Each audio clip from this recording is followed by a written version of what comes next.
Alright, this video is a quick demonstration of what my nylon string Talharpas sound like. 3 strings, the back is made out of poplar, the body is made out of pine, the soundboard is made out of cedar.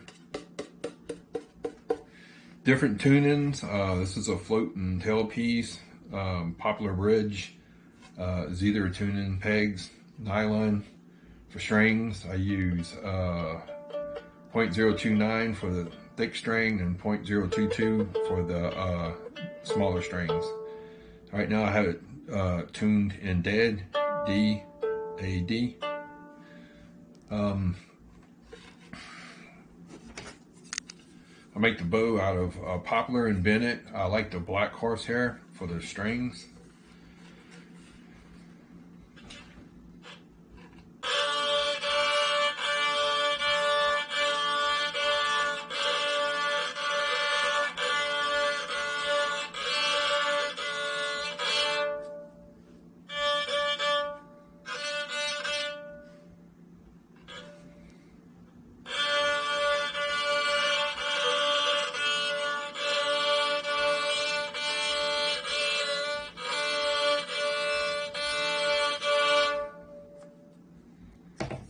Anyway, that's what they sound like. They have a good sound to them.